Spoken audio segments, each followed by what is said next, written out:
Let's begin the Q&A round for Binibining Anak Ka Lang, starting with Binibini 9, Lara Fame Castillo.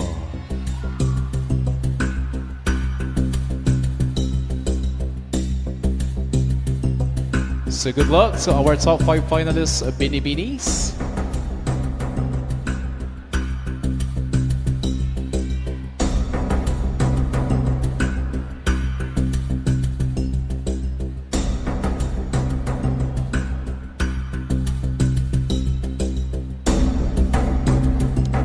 All right, Lara, how are you? I'm doing good. You're doing good. Are you ready for the question? Yes po. All right, question will be read by Anka. Listen carefully. So, for your question, bilang isang kandidata, anong katangian ng isang tunay na nagkarlangin ang masasabi mong daladala mo mula noon hanggang ngayon at bakit? Uulitin ko. Bilang isang kandidata, anong katangian ng isang tunay na nagkarlangin ang masasabi mong daladala mo mula noon hanggang ngayon at bakit? Para po sa akin, ang isang katangian na daladala ko hanggang ngayon na pagiging nagkarlangin ay ang kanyang pag-chase ng dreams at saka to serve her community.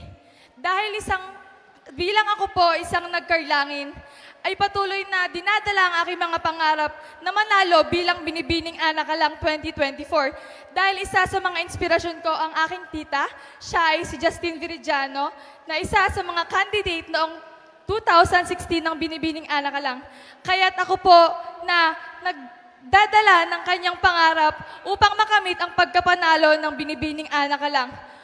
I may win or might lose tonight, but I am Lara Fame Castillo, and I am proud to say that I am and will always be Binibining Anak Ka Lang in mind, in soul, and in my heart. Thank you.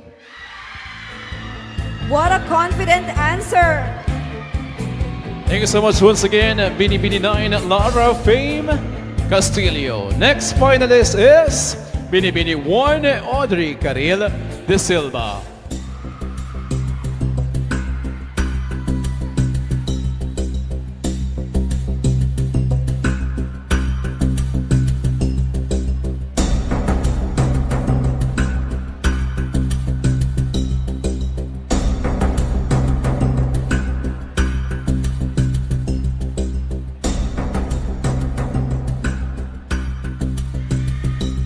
Once again, Audrey Caril de Silva. Good evening, Audrey. Good evening. Are you ready for the question? Yes, I'm ready. All right. Question will be delivered by Miss Anka, and listen carefully. Bilang isang kandidata, anong katangian ng isang tunay na nagkarlangin ang masasabi mong daladala mo mula noon hanggang ngayon at bakit? Uulitin ko. Bilang isang kandidata, anong katangian ng isang tunay na nagkarlangin ang masasabi mong daladala mo mula noon hanggang ngayon at bakit? Magandang gabi sa inyong lahat at masalamat sa inyong katanungan. Sa tingin ko, ang katangian ng nagkarlangin na daladala ko hanggang ngayon ay ang pagpapahalaga ko sa kultura at agrikultura. Bakit? Dahil kultura, ito ang ating simulain. Wala tayong pagdiriwang ng Anak Ka Lang Festival, kundi dahil sa mayamang kultura ng ating bayan. Kaya dapat natin pahalagan ito. At agrikultura, dahil karamihan sa mamamayan ng Nagkarlan ay sa larangan ng agrikultura.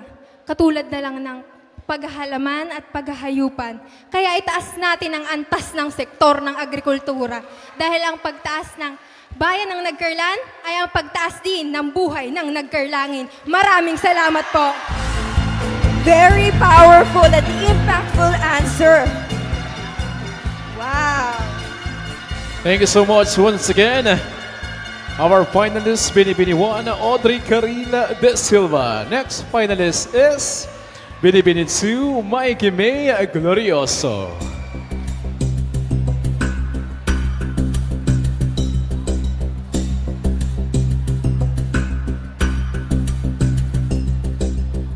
would also like to acknowledge the presence of our reigning kings and queens, our Ginoong Nagkarlan 2023 winners, and Binibining Anakalang 2023 winners.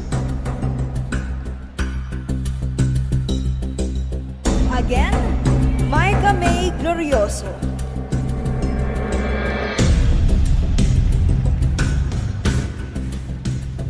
All right, Micah, good evening. How are you? I am truly fascinated by this because I did not expect, but I'm grateful for all the people who supported me. Thank you so much. All right, this time, are you ready for the question? Yes, I am. And the question will be delivered by Miss Anka. For your question, bilang isang kandidata, anong katangian ng isang tunay na nagkarlangin ang masasabi mong dala-dala mo mula noon hanggang ngayon at bakit? Again, bilang isang kandidata, anong katangian ng isang tunay na nagkarlangin ang masasabi mong dala-dala mo mula noon hanggang ngayon, bakit? I believe that the characteristics of a nagkarlangin is being resilient because I saw the hardship, how they bounce back from the challenges that they encounter. And I am also a witness of how a nagkarlangin is really resilient because for the information of everyone, I was actually a candidate of this very own pageant last year. However, I did not make it to the final 5. But look at me now. I am standing in front of you, once again taking my chance, showing the resiliency within me. Thank you so much. The power of resiliency and perseverance. Thank you so much. Candidate number 2. Once again, and candidate number 2 is Mega May Glorioso. Down to our last 2 finalists for Binibining Anakalang 2024. Next in line, we have finalist Binibini 11, Syra Alicia Losanias.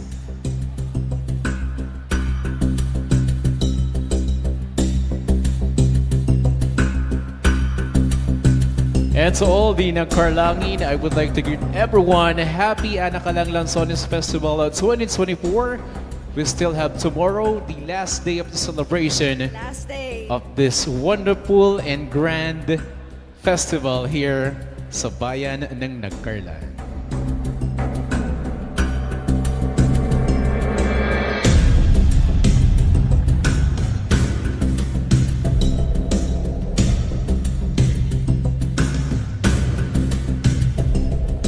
Again, we have Binibini 11, Syra Alicia Losanias. Hello, Syra. Kamusta ka? Okay naman po, masayang-masaya. Alright, I can see it to your smile. And are you ready for the question? Yes, of course. Listen carefully. Anka will be reading the question. Here is your question. Bilang isang kandidata, anong katangian ng isang tunay na nagkarlangin ang masasabi mong dala-dala mo mula noon hanggang ngayon at bakit? Again, bilang isang kandidata, anong katangian ng isang tunay na nagkarlangin ang dala-dala mo mula noon hanggang ngayon at bakit? Maraming salamat po. Bilang isang kandidata, ang tanging daladala ko kahit saang sulok man ng lugar ako pumunta bilang isang nagkarlangin ay ang aking pagiging masiyahin. Sapagkat ako, bilang isang binibini na nasa harapan ninyong lahat, ay buong pusong ngumingiti at ipinipresenta ang kaligayahan ng ligaya, saya, at higit sa lahat, ang confident ng isang Pilipina. Yun lamang po at maraming salamat. Thank you so much for that wonderful answer. Again, our finalists, Binibini 11, Syra Alicia Losanias. And down to our last finalist who will face the question and answer. We have finalist Binibini 3, Daniel Otor.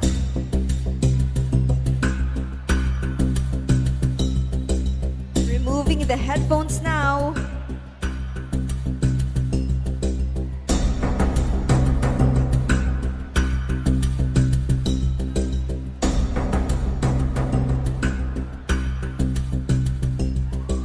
Right. On stage is Binibini 3, Zednil Otter. Hello, Zednil. How are you?